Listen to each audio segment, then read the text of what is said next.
Sapete quelle persone che stanno sempre al posto giusto, al momento giusto?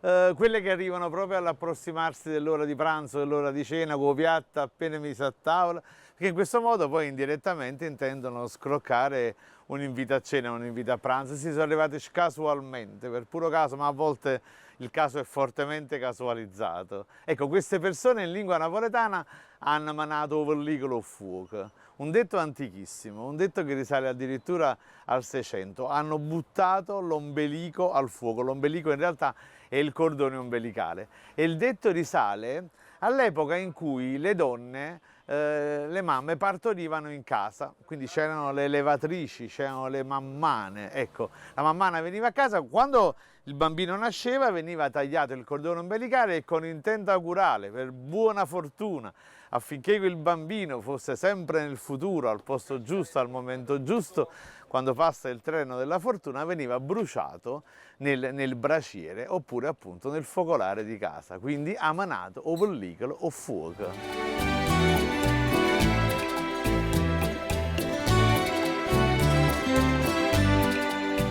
A proposito di mammane e di levatrici, quando nascevano i bambini in casa, e io sono nato in casa, i bambini pesavano tutto quanto assai, 4 kg, 4 kg e mezzo, 5 kg.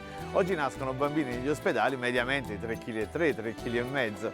Ma sono mica diminuite le dimensioni dei bambini? No, niente affatto. È che oggi esistono bilanci di precisione. Quando la mammana, la levatrice, usciva fuori e annunciava al padre in attesa il peso del bambino, esagerava sempre un po', anche per creare, il peso era occhio. Una atmosfera positiva, sperando che in qualche modo questo si trasformasse in un buon pagamento anche per la levatrice. E subito dopo partiva un piccolo festeggiamento, un piccolo festino, e c'era sempre quello che aveva manato pellicolo fuoco ed era sempre presente.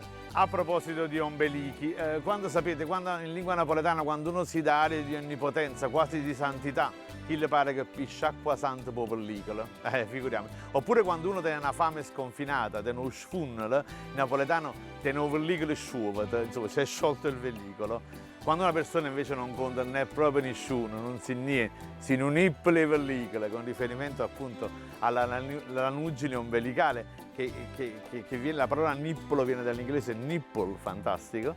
E poi per esempio, quando un figlio ingrato, no, verso i genitori non è riconoscente, a chi le era meglio che sceglievamo pellicola. Tornando agli scrocconi, ai profittatori, quelli che stanno sempre in mezzo, chi le vanno facendo zite e murticelle e battesimo bunarielle, cioè stanno sempre presenti dove c'è un festeggiamento, dove c'è un offertorio gratuito. Oppure un altro modo antico per definire quello che va a scroccare il pranzo a casa altrui è chi le va sempre a pugliare l'ibard. Aro è pugliata l'ibard. Che cos'è? Questo è un detto addirittura che risale, insomma, all'epoca vicereale, all'epoca di Don Pedro di Toledo, quando vennero creati i quartieri spagnoli, lì vennero acquartierati i soldati spagnoli che erano di stanza o di passaggio a Napoli. Ora, questi soldati spagnoli, anche spesso approfittando del proprio ruolo, intorno all'ora di pranzo, come devo dire, andavano in giro nei quartieri e cercavano di odorare da qualche vascio da dove arrivava un buon odore di cibo. In questo caso che facevano? Si presentavano e in qualche modo venivano sicuramente invitati dal padrone di casa, ma per rispetto all'abitazione all'esterno del basso posavano l'alabarda, l'arma, la posavano all'esterno dell'abitazione, ma anche per un altro motivo, anche in qualche modo per marcare il territorio, per dire al successivo soldato che tenesse con cattiva intenzione: qua già ci sto io, quindi è inutile arrivare. Ecco perché approfittare di una situazione favorevole per altri, di approfittare, scroccare un pranzo, il napoletano divenne a puià alla bard. A proposito, ma e tu oggi dove hai puiata alla bard? Fammi capire.